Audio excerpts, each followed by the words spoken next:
नमस्कार। आज हम हिंदी साहित्य की एक बहुत ही अहम रचना पर बात करने वाले हैं। जी। नागार्जुन का उपन्यास बलचन्मा, ये 1952 में आया था। नमस्ते। हाँ, बलचन्मा ये सिर्फ एक उपन्यास नहीं है। इसे हम आज़ादी के ठीक बाद के भारतीय गांवों का एक तरह का दस्तावेज कह सकते हैं। सही कहा। और ये आज भी उतना ही प्रासंगिक लगता है कई मायनों में।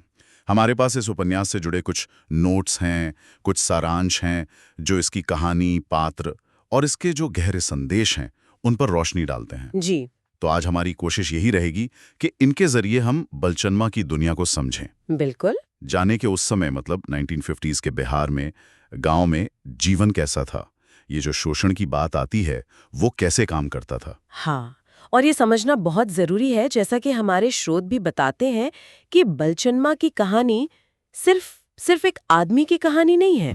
ये बिहार के मिथिलांचल इलाके के एक गांव की कहानी है।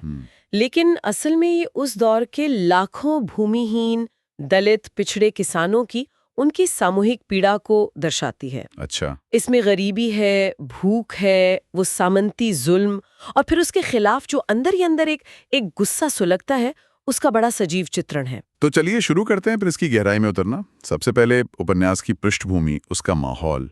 स्रोत बताते हैं कि बिहार का एक छोटा सा गांव है। हाँ, दरभंगा जिले के आसपास का कोई गांव माना जाता है। माहौल तो पूरी तरह खेती किसानी वाला है। ठीक है। वहां जमीन ही सब कुछ है। जिसके पास जमीन, उसी के पास ताकत। और कहानी का जो फोकस है वो पूरी तरह किसानों पर है, खेत मजदूरों पर, मतलब समाज के सबसे गरीब तबके पर। और मुख्य पात्र है बलचन्मा, एक नौजवान चरवाहा है शुरू में, जो बाद में किसानी करने लगता है। बलचन्मा नाम में ही एक तरह की ग्रामीणता, एक सीधापन झलकता है। स्रोत क्या बताते हैं उसके बारे में, कैसा है वो? स्रोत उसे एक बहुत मेहनती, ईमानदार और जिम्मेदार युवक की तरह दिखाते हैं। पर सबसे बड़ी बात यह है कि वो भूमिहीन है। अच्छा, अपनी जमीन नहीं है? नहीं, अपनी जमीन नहीं है। वो दूसरों के खेतों पर मजदूरी करता है, मवेशी चराता है। बस इसी से अपना और अपने परिवार का पेट पालता है। उसकी सारी ताकत, सारी ऊर्जा बस 2 वक्त की रोटी जुटाने में ही खप जाती है। और उसकी यही जो सरलता है, जो ईमानदारी है, वो उसे शोषण का आसान शिकार भी बना देती है। यहीं से शायद कहानी की मुश्किलें शुरू होती हैं। आपने कहा भूमिहीन है, दूसरों के खेतों पर काम करता है, तो ये शोषण का तंत्र कैसा था? स्रोत क्या बताते हैं? कौन लोग थे जो बलचन्मा जैसों का जीना मुश्किल करते थे? देखिए, स्रोत मुख्य रूप से 2 ताकतों का जिक्र करते हैं जो उस समय के गांव के समाज में शोषण का मतलब ही थी। एक तो जमींदार। हाँ, जमींदार, जिसके पास गांव की ज्यादातर जमीन है। वो किसानों से अपनी जमीन पर खेती कराता है और बदले में उपज का एक बहुत बड़ा हिस्सा लगान के तौर पर ले लेता है। कभी कभी तो कुछ भी नहीं। और दूसरी ताकत, आपने 2 का जिक्र किया था। हाँ, दूसरी ताकत थी महाजन, यानी साहूकार। अच्छा, जो कर्ज देते हैं। बिल्कुल। जब किसान की फसल मारी गई या बीज खरीदना है या घर में कोई शादी ब्याह है, बीमारी है, तो पैसा कहाँ से आएगा? महाजन के पास ही जाना पड़ता था। और महाजन देता था कर्ज, लेकिन बहुत ऊंची ब्याज दरों पर।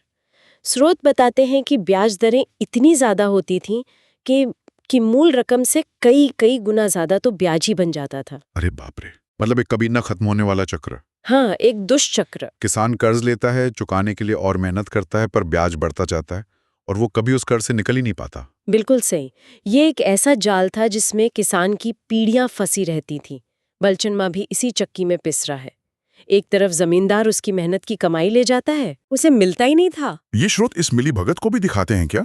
मतलब जमींदार और महाजन की? हाँ, दिखाते हैं। अक्सर ये दोनों ताकतें मिली रहती थीं। किसानों को लूटने में, उनका शोषण करने में व्यवस्था ही ऐसी बनी हुई थी। ये सोचना कितना भयानक है कि कोई दिन रात खटे और उसके हाथ फिर भी खाली रहें।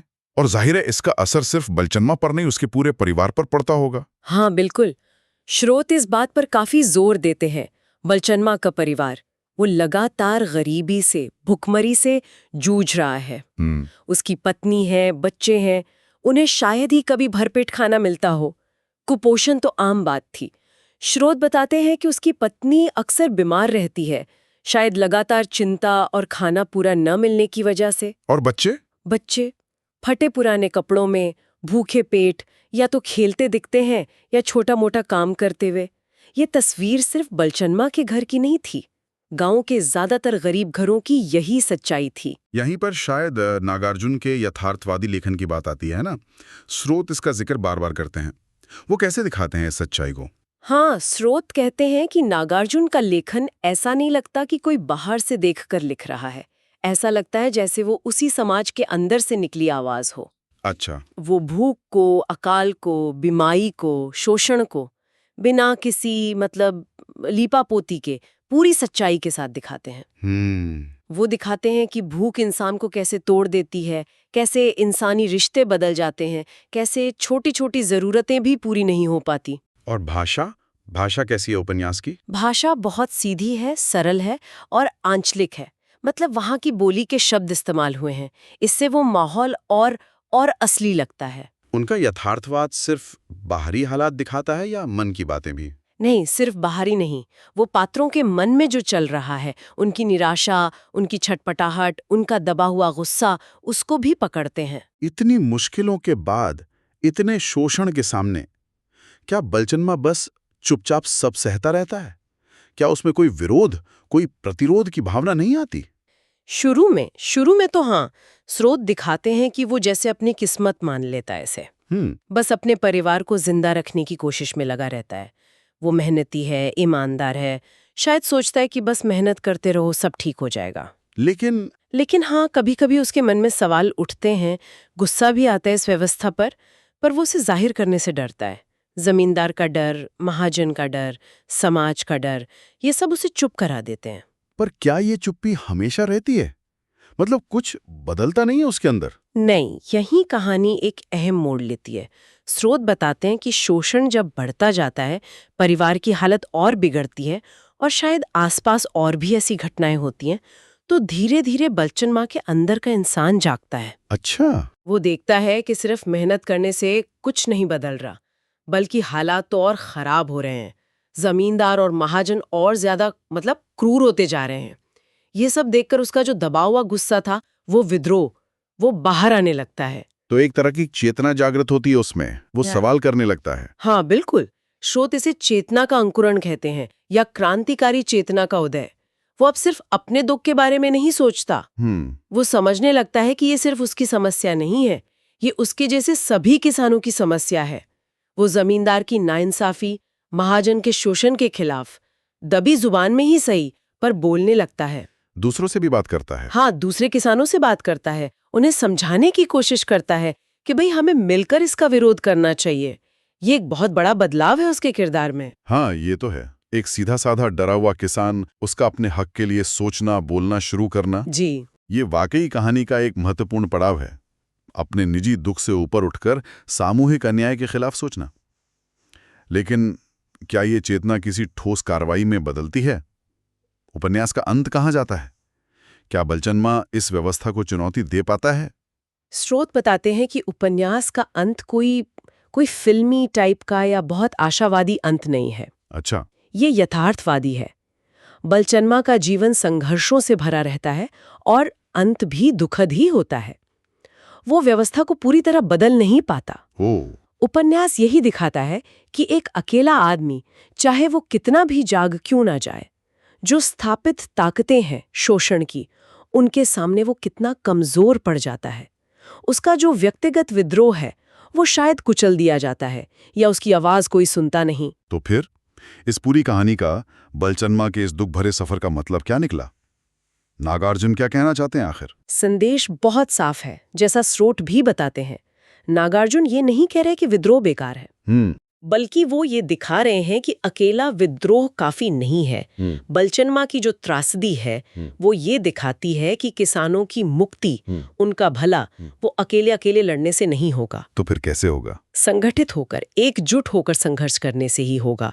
जब तक सारे बलचन्मा मिलकर आवाज नहीं उठाएंगे, तब तक जमींदार और महाजन जैसी ताकतें उनका शोषण करती रहेंगी। उपन्यास का अंत भले ही थोड़ा निराश करे, लेकिन उसमें भविष्य के लिए एक प्रेरणा छुपी है, संगठित किसान आंदोलन की प्रेरणा। तो अगर हम पूरी बात को समेटें, तो बलचन्मा सिर्फ एक किसान की दर्द भरी कहानी भर नहीं है, ये 1950 के दशक के ग्रामीण भारत का, खासकर बिहार के मिथिलांचल का, बिल्कुल एक बहुत ही ताकतवर सामाजिक आर्थिक दस्तावेज है। हाँ बिल्कुल।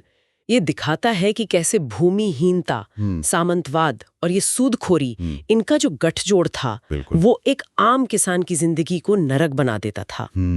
ये भूख, गरीबी, लाचारी, इसका नग्न यथार्थ सामने रखता है, लेकिन साथ ही ये इंसान की जीने की इच्छा, अन्याय के खिलाफ खड़े होने की जो एक चाहत होती है और धीरे धीरे जो राजनीतिक चेतना पनपती है, उसका भी चित्रण है।